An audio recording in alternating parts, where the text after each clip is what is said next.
विश्ववंदनीय विश्व शांतिदूत प्रज्ञाशील समाधीच्या उद्गाता महान करुणावान करुणेचा सागर तथागत सम्यक संबुद्ध तथागतांचा पावन पवित्र सद्धम्म, त्या सद्धम्माचा सातत्याने प्रचार आणि प्रसार करणारा सदा पूजनीय भिक्खू संघ,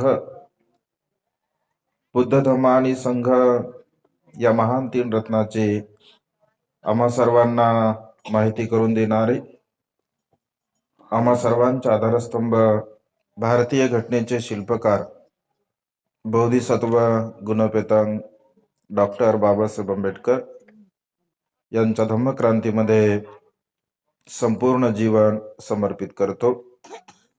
आज या मंगलमय प्रसंगी सायंकाळच्या प्रहरी आपणा सर्वांना धम्मदेशना देण्यासाठी उपस्थित असणारे व ज्यांनी अत्यंत सुंदर आणि मार्मिक अशी धम्मदेशना दिली असे पूजनीय भिक्खू करुणानंदजी थेरो, संचालक the great happiness YouTube channel, ज्यांनी प्रारंभी अत्यंत सुंदर जीवन चरित्राच्या संदर्भामध्ये धम्मदेशना देऊन आपणा सर्वांना उपकृत केले असे पूजनीय भिक्खू एन धम्मानंदजी Thero, search research YouTube channel व सर्व श्रद्धासंपन्न उपासक उपासिका आपणा सर्वांच्या प्रती अनंत अनंत मंगलकामना मंगलमैत्री भावना व्यक्त करतो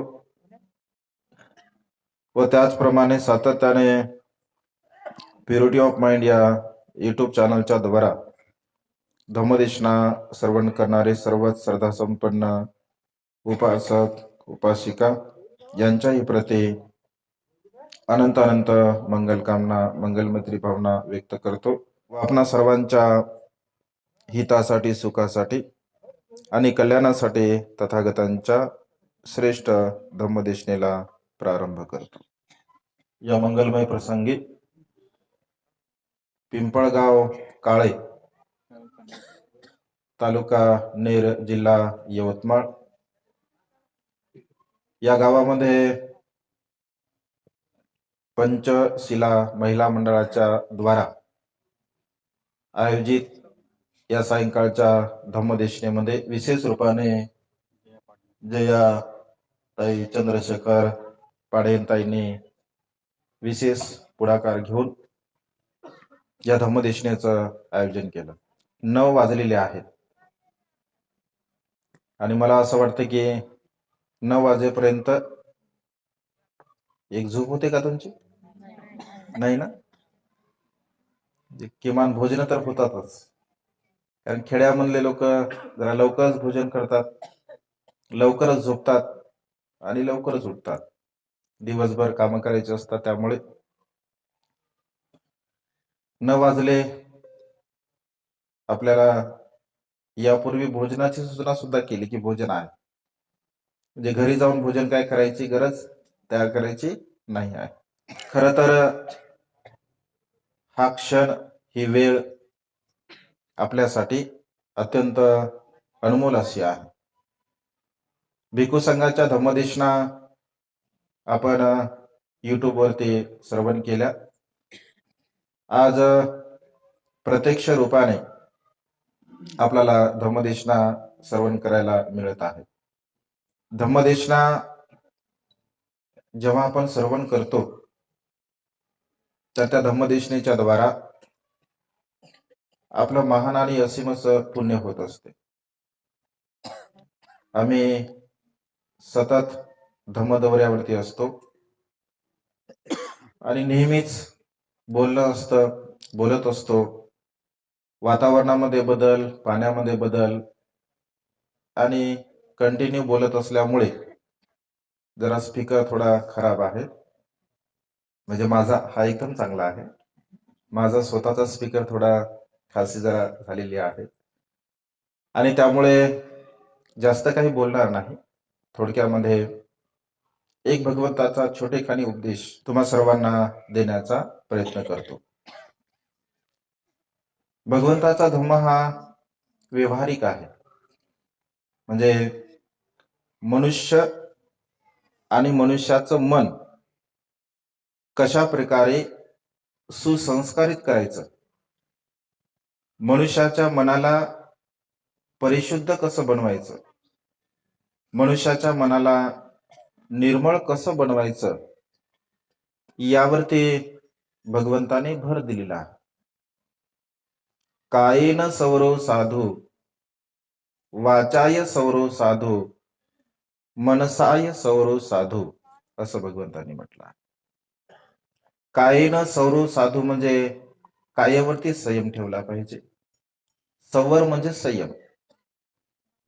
वाचाय सौरो साधू म्हणजे वाचेवरती संयम मनुष्याने ठेवला पाहिजे.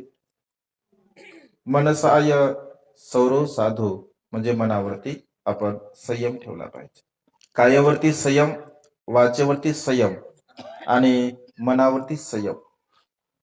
हा जो भगवंताचा उपदेश आहे हा केवळ स्वतःला बौद्ध म्हणून घेणाऱ्या व्यक्तींसाठीच उपयुक्त नाही, किंवा भगवंताला मानणाऱ्या व्यक्तींसाठीच उपयुक्त नाही, तर या सृष्टीमध्ये जीवन जगणारा प्रत्येक मनुष्य जो स्वतःला मनुष्य समजतो,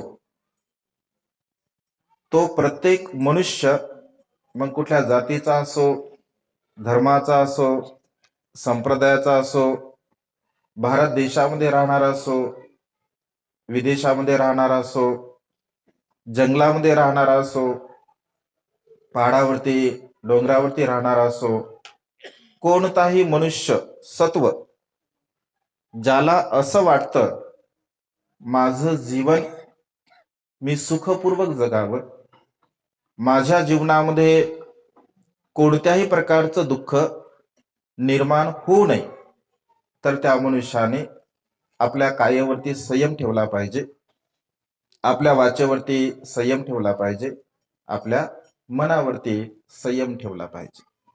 कारण सुखाचे हे 3 अंग आहे आणि दुःखाचे हे 3 अंग आहे. चौथं अंग भगवंतांनी नाही सांगितलं.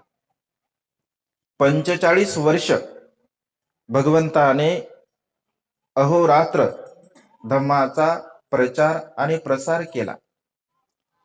45 वर्षापर्यंत भगवंताने स्वतः 82,000 उपदेश दिले. भगवंताच्या अग्रश्रावकांनी 2,000 उपदेश दिले. बौद्ध तत्वज्ञानामध्ये 84,000 उपदेश आहेत, ज्याला 84,000 धम्मस्कंद असं म्हटलं जातं. या 84,000 धम्मस्कंदाचा सार जर आपण बघितला असेल तर तो सार फक्त कायेला परिशुद्ध करणे, मनाला परिशुद्ध करणे आणि आपल्या वाणीला परिशुद्ध करणे, हा भगवंताच्या तत्वज्ञानाचा सार आहे. आणि त्यामुळे बांधवांनो, आपल्याला जर सुखपूर्वक जीवन जगायचं असेल तर आपण भगवंताच्या या श्रेष्ठ वाणीला समजून घेतलं पाहिजे. या प्रसंगी एक छोटासा उपदेश मी भगवंताचा तुम्हा सर्वांना देणार आहे. एकदा एक व्यक्ती जो स्वतःला ज्ञानी समजत असतो, विद्वान समजत असतो, पंडित समजत असतो, तर अशा प्रकारच्या व्यक्तीला भगवंत उपदेश करत असतात. भगवंताचे उपदेश प्रत्येक मनुष्याला लागू पडणारे आहे, प्रत्येक मनुष्य. आणि त्यामुळे जो जो मनुष्य भगवंताच्या उपदेशाला जाणतो, ही रात्रीची वेळ आहे, भगवंताचे उपदेश आपण जेव्हा साहित्याचं वाचन मनन करतो, रात्री सुद्धा भगवंत उपदेश करायचे. जोपर्यंत परिषद प्रसन्न आहे, आनंदी आहे, तोपर्यंत भगवंत उपदेश करायचे. आणि भगवंताला जर त्रास होत असेल, तर भगवंताचे अग्र श्रावक अग्रशिष्य सारिपुत्त भगवंताच्या देशनेला कंटिन्यू करत असत. कारण धम्मदेशना श्रवण करण्याची अशी काही ठराविक वेळ नसते. धम्मदेशना कालेन धम्म सवनं एतं मंगलमुत्तमं असं भगवंतांनी म्हटलं. जेव्हा काळ आणि वेळ आपल्या जीवनामध्ये येते तर तेव्हा ती धम्मदेशना आपण श्रवण केली पाहिजे. हा आपला काळ आणि वेळ सुद्धा आहे. त्यामुळे जो उपदेश आपण ग्रहण करणार आहात, धारण करणार आहात, श्रवण करणार आहात, तो उपदेश एकाग्र चित्ताने, शांत चित्ताने जर तुम्ही श्रवण केला आणि श्रवण केला उपदेशाला आपल्या आंतरिक चित्तामध्ये त्याला आपण धारण केलं आणि त्यानुसार जीवन जगण्याचा जर आपण प्रयत्न केला तर नक्कीच हा भगवंताचा उपदेश आपल्या जीवनामधील सर्व प्रकारच्या दुःखाला नष्ट करण्यासाठी सहाय्यक ठरणार आहे. या प्रसंगी मी तुम्हा सर्वांना 4 प्रकारचे मनुष्याचे प्रकार म्हणजे विशेष रूपाने पती पत्नींचे प्रकार भगवंताने सांगितलेले आहे. म्हणजे या संसारामध्ये 4 जोड्या असतात असं भगवंताने म्हटलं आहे. पती आणि पत्नी हे 4 प्रकारचे या संसारामध्ये जीवन जगत असतात. 5वा प्रकार भगवंताने सांगितला नाही. तर आपण सर्व संसारिक लोक आहात. उपदेशाअंती आपण चिंतन करावं, मनन करावं की यापैकी आम्ही कोण आहोत. याचं जर तुम्ही चिंतन मनन केलं तर नक्कीच तुम्हाला समजू शकेल या 4 प्रकारापैकी आम्ही कोणते आहोत आणि भगवंताने कोणत्या प्रकाराला श्रेष्ठ म्हटलेला आहे, कोणत्या प्रकाराला सुखी परिवार, सुखी दाम्पत्य, सुखी जोडी भगवंताने म्हटली आहे. पहिला प्रकार आहे सेव. भगवंताने त्याला म्हटलं सेव. सेव म्हणजे प्रेत. सेव म्हणजे काय? प्रेत.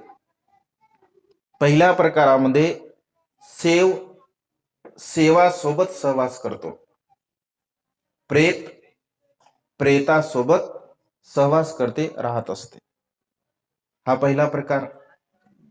दुसऱ्या प्रकारामध्ये भगवंत असे म्हणतात सेव एका देवतासोबत सहवास करतो. सेव एक प्रेत एका देवता व्यक्तीसोबत सहवास करते. तिसऱ्या प्रकारामध्ये भगवंत असे म्हणतात एक सेव एका देवतेसोबत सहवास करते. एक सेव एका देवतेसोबत सहवास करते. आणि चौथ्या प्रकारामध्ये भगवंत असे म्हणतात देवता एका देवतेसोबत सहवास करते, राहत असते. 4 प्रकार समजले तुम्हाला? पहिला प्रकार कोणता? सेव सेवासोबत सहवास करतो. दुसरा प्रकार सेव देवतासोबत सहवास करतो. तिसरा प्रकार सेव देवतेसोबत सहवास करते. आणि चौथा प्रकार देवता देवतेसोबत सहवास करते. कोणतं चांगलं आहे? चौथी जोडी चांगली आहे. मग सेव म्हणजे काय? सेव म्हणजे काय? प्रेत. मग आता का मेलेल्या माणसासोबत सहवास करतात का लोक? तसं नाही आहे. तर थोडक्यामध्ये सेव कोणाला म्हटलं भगवंताने आणि देवता कोणाला म्हटलं भगवंताने हे आपण समजून घेऊया. भगवंत असे म्हणतात की जो मनुष्य, स्त्री अथवा पुरुष जे अकुशल कर्म करतात, वाईट कर्म करतात, पाप कर्म करतात, अकुशल धम्माचं अनुसरण करत असतात, सदा सर्व काळ कायने अकुशल कर्म करतात. कायने अकुशल कर्म कोणते करतो मनुष्य? प्राण्यांची हिंसा करतो, चोरी करतो, व्यभिचार करतो. आपल्या वाणीने मनुष्य खोटं बोलतो, निंदानालस्ती करतो, चाडी चुगली करतो, व्यर्थ बडबड करतो, आपल्या मनाने राग करतो, द्वेष, लोभ, मोह, मीपणा, अहमपणा, गर्व, ईर्षा हे सर्व प्रकारचे अकुशल कर्म एक व्यक्ती करत असतो. अगदी तशाच प्रकारे पत्नी सुद्धा, पती अशा प्रकारचे अकुशल कर्म करतो, पत्नी सुद्धा अशाच प्रकारचे अकुशल कर्म करत असते. म्हणजे दोघेही समान अकुशल कर्म करणारे, वाईट कर्म करणारे लोक या संसारामध्ये जीवन जगतात. असेही लोक आहेत संसारामध्ये. आपण व्यवहारामध्ये पाहतो की दोघही पती पत्नी अत्यंत अकुशल कर्म, वाईट कर्म करणारे असतात. तर भगवंत असे म्हणतात की अशा परिवारामध्ये, म्हणजे दोन्हीही समजून घ्या, जर वाईट कर्म करणारे असतील, अकुशल कर्म करणारे असतील, पाप कर्म करणारे असतील, तर त्या घरामध्ये, त्या परिवारामध्ये सुख राहू शकते का? समाधान राहू शकते का? त्या परिवारामध्ये सुखही राहू शकत नाही, समाधान राहू शकत नाही. आणि अशा व्यक्तींच्या पोटी जन्मास येणारी संतती कशी असेल? सिलवान असेल का? नाही, बिलकुल नाही आहे. कारण भगवंत असे म्हणतात, तणाने भरलेलं जर शेत असेल, तणाने भरलेलं जर शेत असेल, ज्या शेतामध्ये हाराळ आहे, कुंधा आहे, गांजर गवत आहे किंवा अन्य प्रकारचं गवत आहे, अशा प्रकारच्या शेतीमध्ये जर आपण बी टाकलं तर बी उगवेल का? बी उगवणारच नाही. आणि उगवलं जरी समजून घ्या तर त्याला काही फळ येणार नाही. कारण काय येणार नाही? तणाने परिपूर्ण युक्त असं शेत आहे. हा जो प्रकार भगवंताने सांगितला, भगवंत असे म्हणतात की सदग्रस्तांच्या जीवनामध्ये अशा प्रकारचं अकुशल कर्म करून जीवन जगणारी लोक वर्तमान काळामध्ये कधीही सुखपूर्वक जीवन जगू शकत नाही. दुसऱ्या प्रकारामध्ये पती मात्र पत्नी मात्र अकुशल कर्म करणारे असते, वाईट कर्म करणारे असते, पाप कर्म करणारे असते. परंतु पती देवता असतो. देवता म्हणजे भगवंत असे म्हणतात की जो मनुष्य कधीही आपल्या कायेने, वाचेने आणि मनाने अकुशल कर्म करत नाही, पाप कर्म करत नाही, वाईट कर्म करत नाही, तर त्या मनुष्याला भगवंताने देवता असं म्हटलेलं आहे. देवत्व, त्याला श्रेष्ठत्व, मनुष्यत्व त्या मनुष्याला प्राप्त झालेलं असतं. परंतु स्त्री मात्र अकुशल कर्म करते, वाईट कर्म करते. व्यवहारामध्ये आपण पाहतो ना, व्यवहारामध्ये आपल्याला पाहायला मिळतात. आपण बोलतो सुद्धा, बाई मात्र चांगली नाही, पण माणूस मात्र देव माणूस आहे, असं म्हणतो आपण व्यवहारामध्ये. देवा समान हा मनुष्य आहे, खूप चांगलं कर्म करतो, तरी सुद्धा असा संसार, असेही लोक संसार करतात, असेही लोक या संसारामध्ये असतात. त्यांच्या पोटी उत्पत्ती होणारी संतती जर समजून घ्या, त्याचे कर्म चांगले असतील किंवा पित्याचे चांगले संस्कार असतील, तर कधी कधी एक व्यक्ती, म्हणजे दोघांपैकी एक चांगला असल्यामुळे त्या ठिकाणी संतती चांगली होऊ शकते, चांगली घडू शकते. तिसऱ्या प्रकारामध्ये पती खूप वाईट कर्म करतो, अकुशल कर्म करतो, पाप कर्म करतो, परंतु पत्नी मात्र खूप सज्जन असते, खूप चांगली असते, खूप चांगल्या प्रकारचं जीवन जगणार असते. भगवंत असे म्हणतात, असेही लोक या संसारामध्ये जीवन जगत असतात. आणि चौथ्या प्रकारामध्ये दोघही मात्र अत्यंत सिलवान असतात, अत्यंत गुणवान असतात, सदाचारी असतात, शील पालन करणारे असतात, दान पुण्य करणारे असतात, प्रज्ञेचा अभ्यास करणारे असतात. देवता एका देवतेसोबत सहवास करतो असं भगवंतांनी म्हटलं आहे. म्हणजे एक सज्जन पुरुष एका सज्जन स्त्री सोबत जीवन व्यतीत करत असतो. भगवंत असे म्हणतात की ज्या मनुष्याला आपल्या जीवनामध्ये असं वाटतं की माझा परिवार अत्यंत सुखपूर्वक असावा, माझा परिवार अत्यंत सुख समृद्धीने आनंदाने जीवन जगावा, तर या चार प्रकारापैकी जो चौथा प्रकार आहे, या चौथ्या प्रकारामध्ये आपण बनण्याचा प्रयत्न केला पाहिजे. बहुतांश लोक या जे तीन प्रकार आहेत, जो पहिला प्रकार आहे, दुसरा प्रकार आहे आणि तिसरा प्रकार आहे, या तिसऱ्या प्रकारामध्ये 99% लोक जीवन जगताना आपल्याला पाहायला मिळतात. कधी कधी घरामध्ये स्त्री जर शील पालन करत असेल, दान पुण्य करत असेल, तर पती मात्र धार्मिक नसतो, शील पालन करणार नसतो, दान पुण्य कर्म करणार नसतो, त्यामुळे पत्नीला तिथे अडथळा निर्माण होतो. कधी कधी पती चांगला असतो परंतु पत्नी चांगली नसते, तेव्हाही ते चांगलं धम्म आचरण करण्यासाठी अडथळा निर्माण होतो. अनेक लोक आम्हाला फोन करतात जेव्हा उपोषणशील असते, कारण उपोषणशील थोडं कठीण आहे पाळण्यासाठी, त्याचं आचरण थोडं कठीण आहे, तर अनेक लोक, अनेक भगिनी, विशेष रूपाने माता भगिनीच फोन करतात. ते म्हणतात की भंते, आमची खूप इच्छा असते उपोषणशील पालन करण्याची, परंतु घरचा जो व्यक्ती आहे तर तो शील पालन करू देत नाही. तो घरी येतो, वाद करतो, विवाद करतो, भांडण करतो, तंटे करतो, तो व्यसन करतो, दारू पिऊन येतो, आणि अशा प्रकारे आम्ही जेव्हा जेव्हा चांगले कर्म करतो तर चांगले कर्म करत असताना अडथळा निर्माण होत असतो. आणि त्यामुळे भगवंत असे म्हणतात की आपण आपल्यामध्ये जेवढे काही चांगले सद्गुण निर्माण करण्याचा प्रयत्न केला पाहिजे. माता विशाखेचा आदर्श आपण आपल्या समोर घेतला पाहिजे.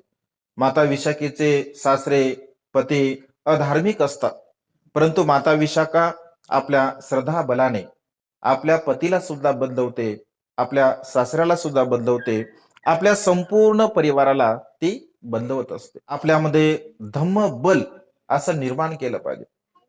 आचरण आपण अशा प्रकारचं केलं पाहिजे, परिशुद्ध आचरण, निर्मळ आचरण, कारण तथागताचा धम्म अत्यंत परिशुद्ध आहे.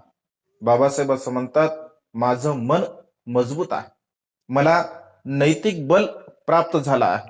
तुमचं मन मजबूत व्हावं, तुम्हाला नैतिक बल प्राप्त व्हावं, म्हणून तथागतांचा धम्म संस्कार मी तुम्हाला देत आहे. म्हणजे मनुष्याचं मन जर मजबूत करायचं असेल, बलवान करायचं असेल, तर बुद्ध तत्वज्ञानाचं अनुसरण आपण सातत्याने आपल्या जीवनामध्ये करण्याचा प्रयत्न केला पाहिजे. चिरन तिठंतु सद्धम्म, तथागताचा धम्म हा सदा सर्व काळ समान रूपाने फळ देणारा आहे, आणि त्यामुळे तथागतांच्या धम्मावरती आपला विश्वास असावा. अनेक कुठेही आपण श्रद्धास्थान आपलं ठेवू नये. नथी मे शरणं अय्यं, बुद्धो मे शरणं वरं, धम्मो मे शरणं वरं, संघो मे शरणं वरं, एतेन सच्चवज्जेन होतो मे जय मंगलम. बुद्धाशिवाय, धम्माशिवाय, संघाशिवाय माझं कोणत्याही प्रकारचं श्रद्धास्थान नाही. अशा प्रकारचा सम्यक संकल्प आपण आपल्या जीवनामध्ये केला पाहिजे. महत प्रयासाने बाबासाहेबांनी हा तथागतांचा धम्म आपल्याला दिलेला आहे. आपलं जीवन अत्यंत सुखपूर्वक मार्गाने आपण जगत आहोत. बाबासाहेबांनी जो संकल्प आहे, संपूर्ण भारत मी बौद्धमय करेल, हा संकल्प आपण पूर्णत्वास नेण्याचा प्रयत्न केला पाहिजे. सातत्याने धम्माचं आचरण आपण करण्याचा प्रयत्न केला पाहिजे. आपण खेडेगावामध्ये जरी असेल किंवा शहरामध्ये जरी असेल, तर धम्म आचरण करण्यासाठी मनुष्य खेड्यामध्ये असो किंवा शहरामध्ये असो, मानसिकता अत्यंत महत्वपूर्ण आहे. आपली मानसिकता जर धम्म आचरण करण्याची असेल तर निश्चितपणे आपण धम्माचं अनुसरण केलं पाहिजे. कारण शेवटी आपलं कल्याण, आपलं मांगलिक, आपलं जीवन सुखपूर्वक जगावं असं प्रत्येक मनुष्याला वाटत असते आणि त्यामुळे आपण सुद्धा आपल्या विहारामध्ये सातत्याने नियमित जे काही संस्कार आहे ते संस्कार आपण केले पाहिजे. प्रत्येक रविवारी बाबासाहेबांच्या आदेशाला अनुसरून आपण विहारामध्ये गेलं पाहिजे. बुद्धवंदना असेल, धम्मवंदना असेल, पंचशील असेल, संघवंदना असेल, सुत्थपठण असेल, या सर्व प्रकारच्या चांगल्या चांगल्या गोष्टीला आपण करण्याचा प्रयत्न केला पाहिजे. शेवटी जाता जाता मी तुम्हाला आणखी एक सल्ला देतो की आपण 2 कार्य आपल्या जीवनामध्ये नेहमी केले पाहिजे. आपल्या मुलांवरती आपण धम्माचे संस्कार दिले पाहिजे. 2 गोष्टी प्रामुख्याने आपल्या जीवनाची उन्नती करू शकतात, आपल्या जीवनाची प्रगती करू शकतात. पहिली गोष्ट, शिक्षण आपल्या जीवनाची उन्नती करू शकते आणि त्यामुळे शिक्षण अत्यंत महत्वपूर्ण आहे. शिक्षणाशिवाय आपल्या जीवनाची प्रगती कधीही होऊ शकत नाही. Education is the supreme power असं भगवंतांनी बाबासाहेबांनी म्हटलं आहे आणि त्यामुळे शिक्षण हे आपल्या जीवनामध्ये अत्यंत महत्वपूर्ण आहे. उच्च विद्या विभूषित बनण्याचा आपण प्रयत्न केला पाहिजे. उच्च शिक्षण आपण ग्रहण करण्याचा प्रयत्न केला पाहिजे, कारण शिक्षण मनुष्याचं अज्ञान नष्ट करते. शिक्षणामुळे मनुष्याच्या चित्तातील अज्ञान नष्ट झाल्यामुळे प्रकाश ज्योत मनुष्याच्या चित्तामध्ये मनामध्ये निर्माण होत असते आणि त्यामुळे चांगलं का आहे, वाईट का आहे, आपल्या हिताचं का आहे, आपल्या सुखाचं का आहे, आपण काय केल्यामुळे आपलं कल्याण होणार आहे, ही भावना, ही प्रज्ञा त्या मनुष्याला जागरूक होत असते आणि त्यामुळे आपल्या मुलांना खूप चांगल्या प्रकारचं आपण शिक्षण द्यावं. शिक्षणासोबत सोबत धम्म संस्कार सुद्धा आपल्या मुलांवरती आपण देण्याचा प्रयत्न करावा. कारण शिक्षण असेल परंतु शील नसेल, सदाचार नसेल, बाबासाहेब असं म्हणतात, ज्ञानासोबत शीलाची जोड असणं अत्यंत गरजेचं आहे.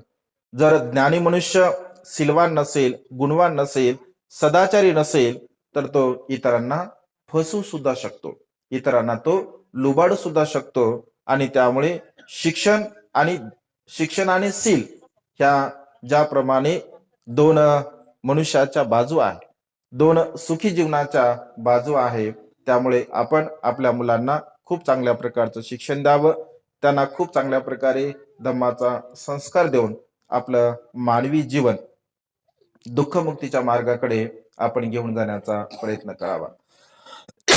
आजच्या या मंगलमय प्रसंगी अधिक न बोलता वेळ भरपूर झालेला आहे. आपण भगवंताच्या धम्माला जाणावं, समजून घ्यावं. बाबासाहेबांचे अनंत आणि असीम आपल्यावरती उपकार आहे, या उपकाराची आपण परतफेड करू शकत नाही.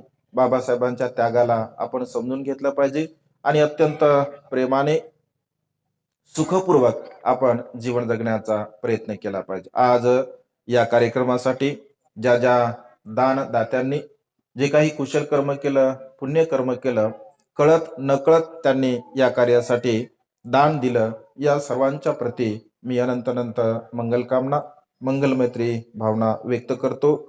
आपणा सर्वांच्या जीवनामध्ये सुख, समाधान, आयुष्यवर्धन आणि बल प्राप्त हो. तुम्हा सर्वांच्या इच्छित आणि पार्चित मनोकामना ढगातून मुक्त झालेला शीतल चंद्रमाप्रमाणे पूर्णत्वात जाऊ, अशी मंगलमय आणि उदात कामना या ठिकाणी व्यक्त करून ही छोटीशी धम्मदेशना संपन्न करतो. सर्वांचं मंगल हो, सर्वांचं कल्याण हो, सर्वांना दीर्घायुष्य लाभो.